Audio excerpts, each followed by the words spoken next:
Graça e paz, irmãos. O assunto dessa devocional é sobre relacionamentos.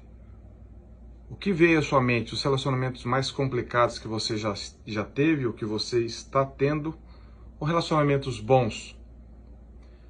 Provavelmente nossos piores momentos, se você puxar na sua memória, os piores momentos que você passou estão ligados a algum tipo de problema de algum relacionamento. Pode ser no casamento, pais e filhos, ou algum relacionamento próximo, de amizade que não deu certo, relacionamentos tumultuados, complicados.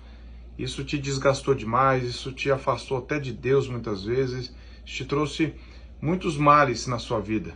Mas, por outro lado, se você puxar na sua memória, os melhores momentos que você tem na sua vida, que você desfrutou, estão ligados a relacionamentos. Também, provavelmente, com seu cônjuge, com seus filhos, com seus pais, com parentes, com amigos. A nossa vida foi feita para relacionamentos. Deus é um ser relacional e nos criou para relacionamentos.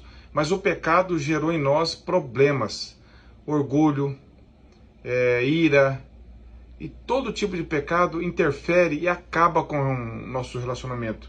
A nossa falta de temor a Deus, a nossa falta de humildade, aniquila os relacionamentos e nós ficamos destruídos. E quando nós não nos voltamos para a palavra de Deus em arrependimento, quando você e eu não voltamos para a palavra, pedimos misericórdia de Deus para tratar conosco, então nós transferimos o problema para os outros. E acho que o problema no meu casamento nunca sou eu, é meu cônjuge, nunca é meus filhos. Nunca sou eu, é meus filhos, e assim vai. Nós sempre procuramos nos eliminar do problema e atribuir aos outros o problema. Isso é um pecado. Quem faz isso está pecando, porque todos nós temos problemas e problemas sérios. Precisamos da graça de Deus para sermos transformados. Nós não podemos anular a nossa culpa diante de Deus e das pessoas, exigir só reparação e atitude de lá para cá e nunca daqui para lá. Então, Paul Tripp, no livro dele sobre relacionamento, ele traz algo muito interessante. Ele diz assim: cada sofrimento que experimentamos em um relacionamento tem o propósito de nos lembrar da nossa necessidade de Cristo. Cada problema em nosso relacionamento tem o propósito de nos levar a depender de Cristo.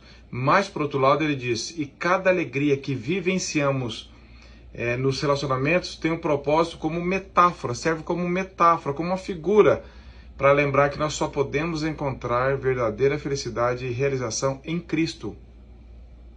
Fecha aspas.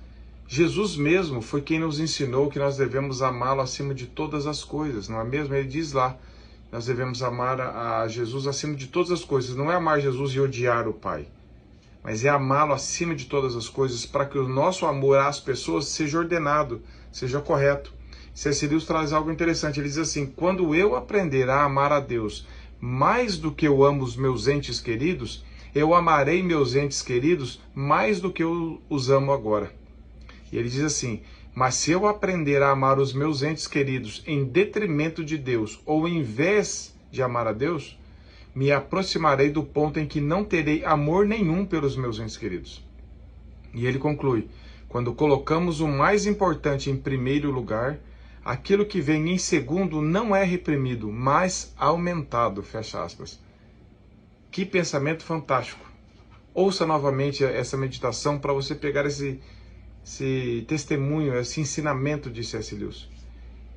Que o Senhor nos leve pela graça a restaurar os nossos relacionamentos, seja de amizade, familiares, marido e mulher, pais e filhos, irmãos da igreja, na sociedade. Nós temos Cristo, se nós somos cristãos, o Espírito Santo habita em nós. Nós devemos e podemos, pela graça de Deus, capacitados pelo Espírito Santo, a desfrutarmos de relacionamentos restaurados e saudáveis, para a glória de Deus. Se coloque diante de Deus. Tem um pensamento de Paul Tripp que ele diz assim: o erro fatal da sabedoria humana é a sua promessa de que você pode mudar os seus relacionamentos sem ter que mudar a si mesmo. É exatamente isso, eu vou repetir. O erro fatal da sabedoria humana é a sua promessa de que você pode mudar os seus relacionamentos sem ter que mudar a si mesmo. Nós precisamos ser transformados por Deus. Nós precisamos ser santificados, restaurados. Nós precisamos confessar os nossos pecados, assumir as nossas culpas diante de Deus, para que os nossos relacionamentos sejam saudáveis.